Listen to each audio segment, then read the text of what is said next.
You see that little peak in the distance? Yeah. I think we should make a straight line to that and not deviate it from it. And that'll keep us from getting off track. Okay. Let's make a straight line to that.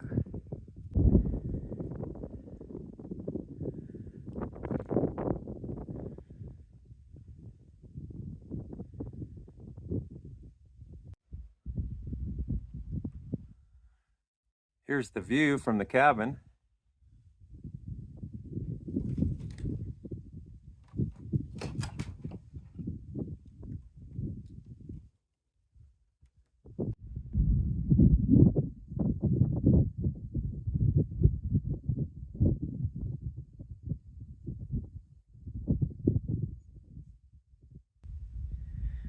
Lots of Owens Pupfish in here.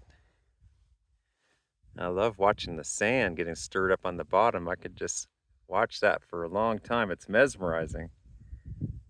See the water coming up and stirring up the sand? There's one spot that's real close to where I'm sitting. I'm trying not to scare the fish, so I'm moving really slow. But look at this one. See if I can catch it.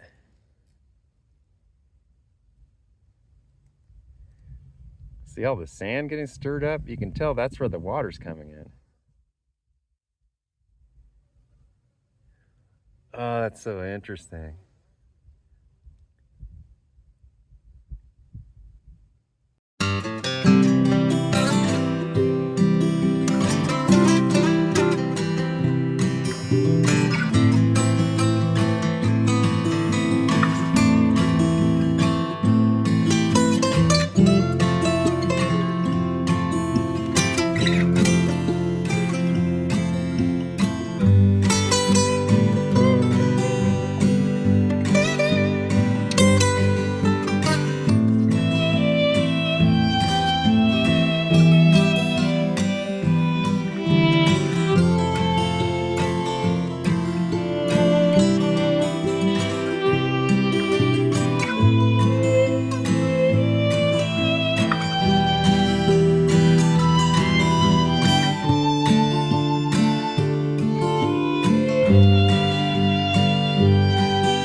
Here's where we went today. Going from Reno and Lake Tahoe south, you'll see there's Mono Lake and Yosemite.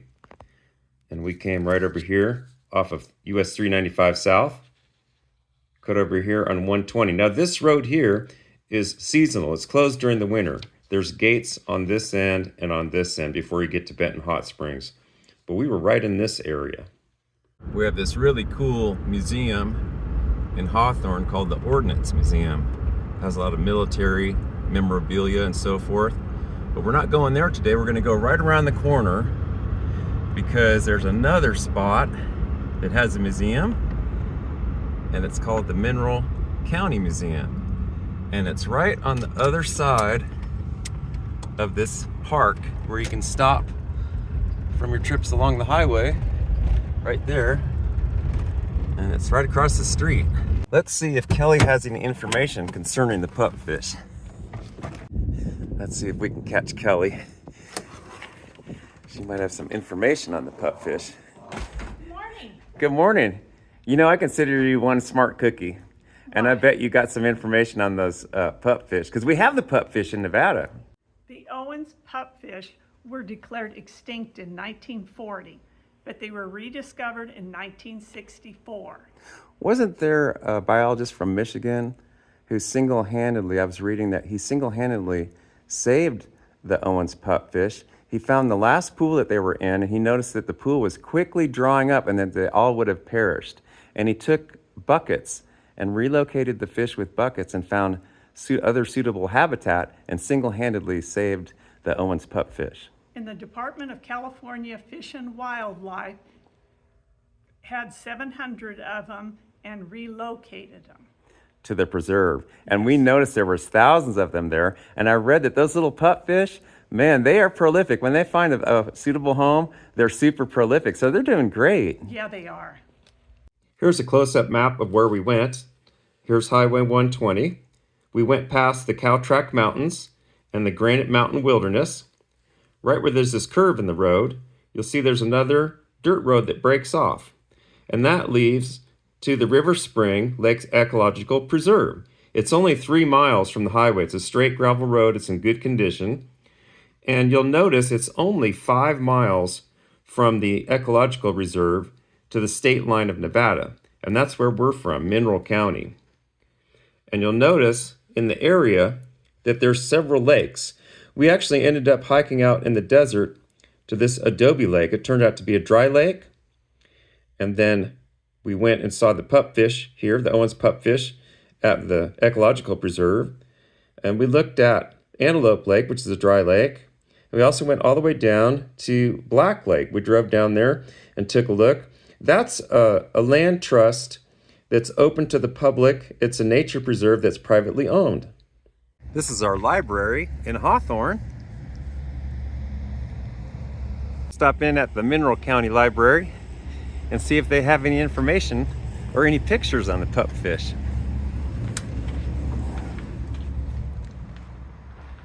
I found the pupfish that's found in Nevada in a reference book called Nevada, Land of Discovery.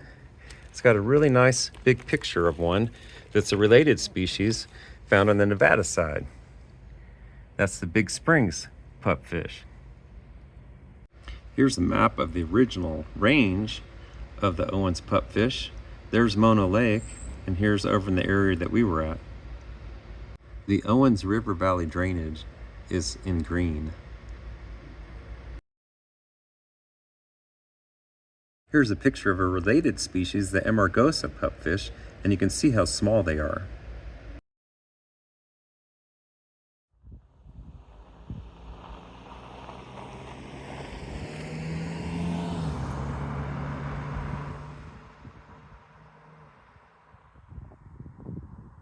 Kelly, I enjoyed that skiing on this highway when it was closed during the winter. Yeah, it was fun. It was. That was a good workout too. Those are the Cow Track Mountains along the way in the Granite Mountain Wilderness. That Granite Mountain is 8,920 feet in elevation. We're a little bit over 7,000 where we're at. But we did a video on that in the past and hiked up in there. It was amazing. I think this is an excellent road for motorcycle touring. And also if you just want to kind of take your time a little bit on vacation coming through here. But I think also if you were to wear bright clothing and have a mirror on your bicycle, you could probably take this on a bicycle fairly safely. It's not a very heavily trafficked route, so I think this is actually fairly decent for a bicycle also. We're making a left on River Spring Road.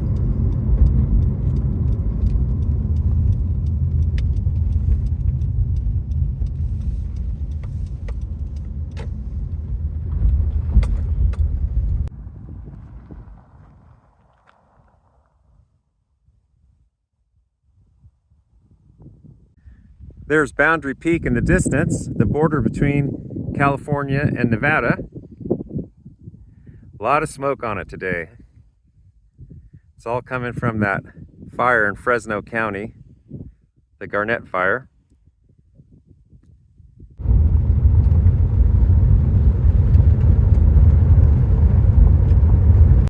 This is not a very well known, nor is it a very often visited area of California, which makes it that much more special. That little tiny stripe in the center of the frame, that's Highway 120, which is closed in the wintertime. Looking across the Adobe Valley, there's Granite Mountain, the Cow Track Mountains.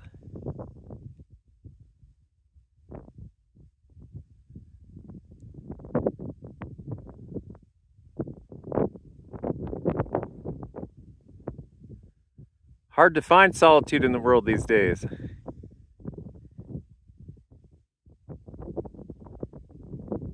Looks like Kelly found herself a little cabin over here. As I was walking down the road, I could see her poking around over there. I see her in the back.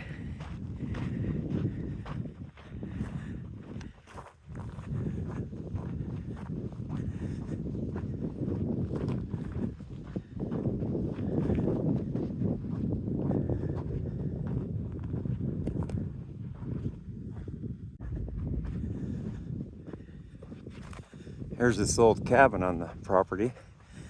It is a cabin, it's got an old chimney in it. Stone chimney. Well, this is really off the beaten path, isn't it? Oh, yeah, it is interesting now. Yes, it is.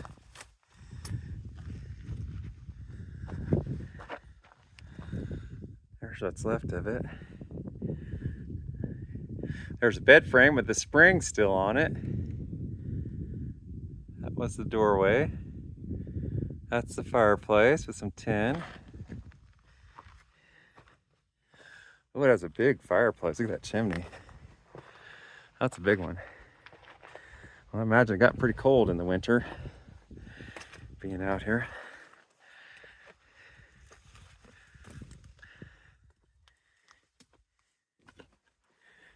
It's got another wall of some type. Walk over here.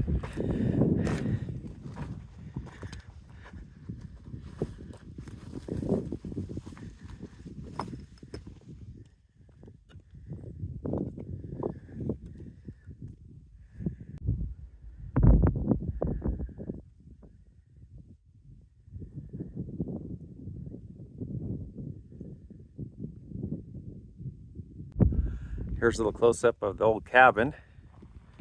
There's the old floor joists, and it's got a stone foundation.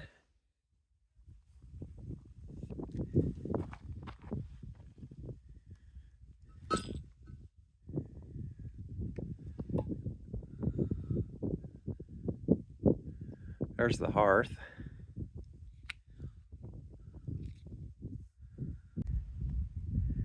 There's a little lizard, our lizard friend. That one actually scurried across my hand. Totally harmless. I think that's a sagebrush lizard. Little sagebrush lizard. He's looking for bugs. He doesn't mind me one bit. Like I said, he just scampered over my hand just a second ago. Look at that. We always get the lizards to greet us in these places. Oh, there he goes. He's just interested in getting some bugs. Hey, Mr. Lizard. Greetings to you as well.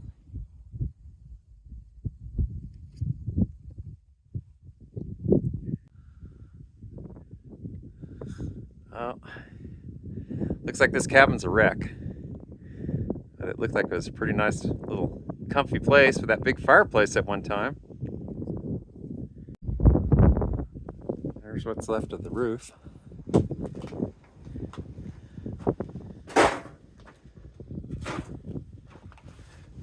Look at this thick piece of steel across that. Wow. You can see Boundary Peak from the window at the cabin.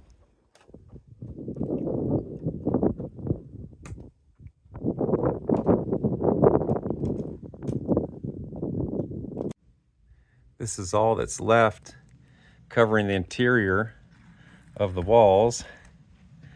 I thought it was birch bark at first, but it's not.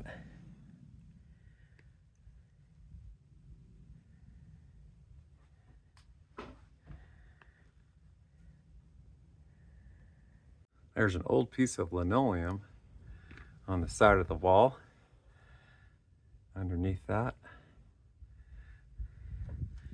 right next to the hearth. Like I said, that's one of the biggest pieces of solid steel I've seen out here in one of these places. Big chunk. And they even look like they use this to hang a pot from.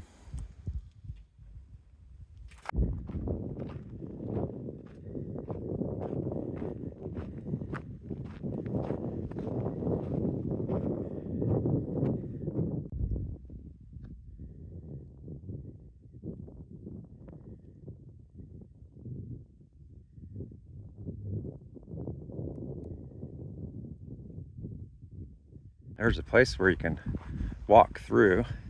This is built just for people to get through and not for cattle. So I think it's saying that we're welcome to stroll in here and take a look at the nature preserve. Oh, look at that. That's amazing. Springs in the desert. Oh, look at them all.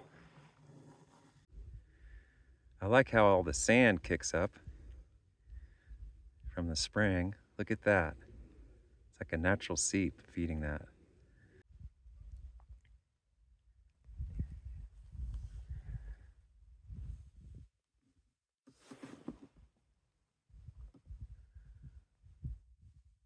Look at that orange one, Kelly.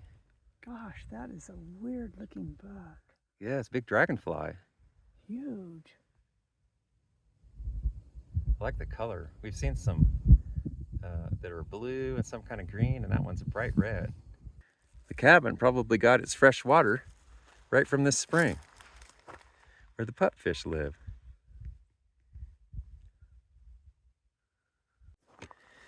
Let's wander in here a little more.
These are sure interesting. There's the flower on it. And there's the seed head forming. Seems to like a wet spot. It's like a desert oasis, isn't it? Oh, very much so. We were pleasantly surprised when we came out here. Yes. I'm getting hungry. You want to have lunch? Perfect timing, let's do it. Okay. Well, we decided to tailgate it today. What do we have for lunch today, Kelly? Well, we're going to have some wraps with some fruit and some blueberries and some chips, and of course we have our cookies. That was a great lunch, Kelly. Thank you. What do we have for this week's cookie clip? Well, we're going to have some soft ginger cookies, and I'm just experimenting with packaging a little bit, so that's why it looks like this. But they're soft and chewy ginger cookies. Amazing. We're heading north to see if we can get to the northernmost lake called Adobe Lake. Now, this is the Adobe Valley. I think we can get pretty close to it.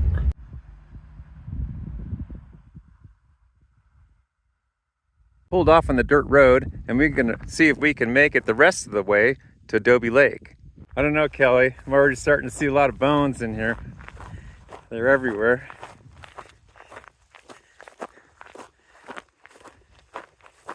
See where the car's at, Kelly? It's on that second hump right there, the second hill. Yep. We need to remember that so we can get back to it. Right.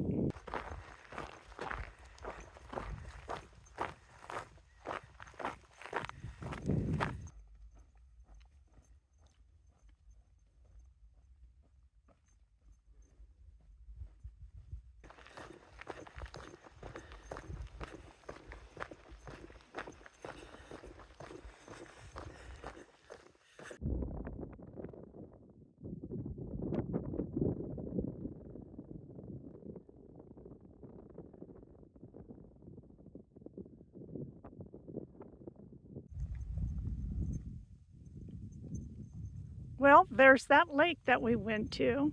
We walked quite a ways to get to it. So now you don't have to walk way out here to see this dry lake bed.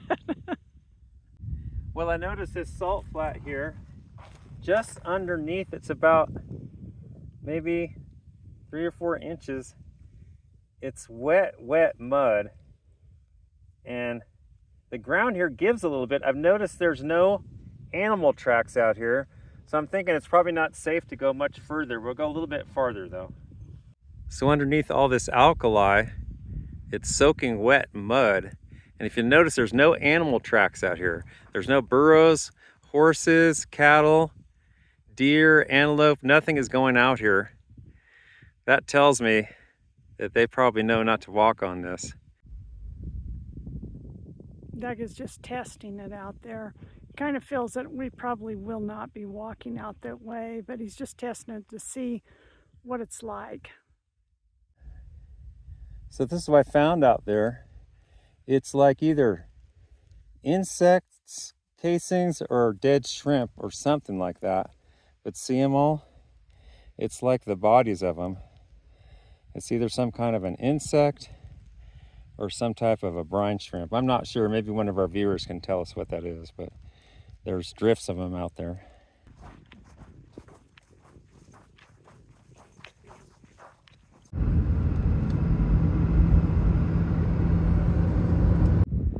That's the Antelope Dry Lake. Right off of Highway 20 is Black Lake in the distance. And you can see it does have water in it. Here's Black Lake.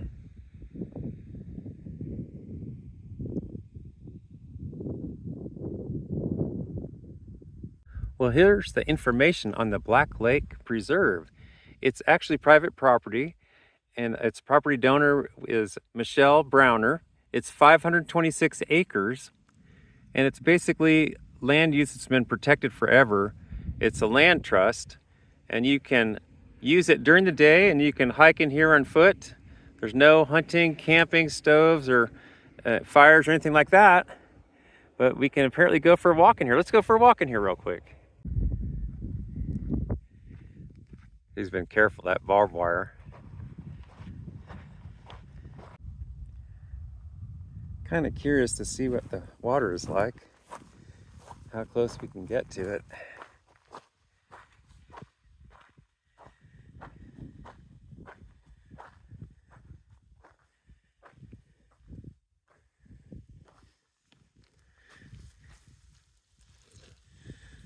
It's kind of cool temperature.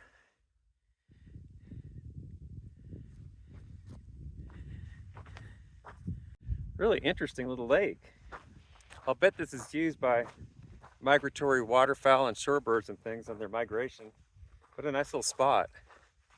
Well, everybody, we sure were pleasantly surprised with that ecological preserve, weren't we? Yeah, it was beautiful That was there. amazing. That was Yeah. really amazing. And it's just a really nice, peaceful, natural spot, rarely visited. And we just ask that if anybody does visit, just be real respectful because those fish are endangered. That's an endangered environment there. So Yeah, be very, very that's the only respectful. place those fish are. Yeah, so just be courteous and do the right thing. But I think we had a good time. Yeah, we did. Thanks for joining us, everybody, and we'll see you next time.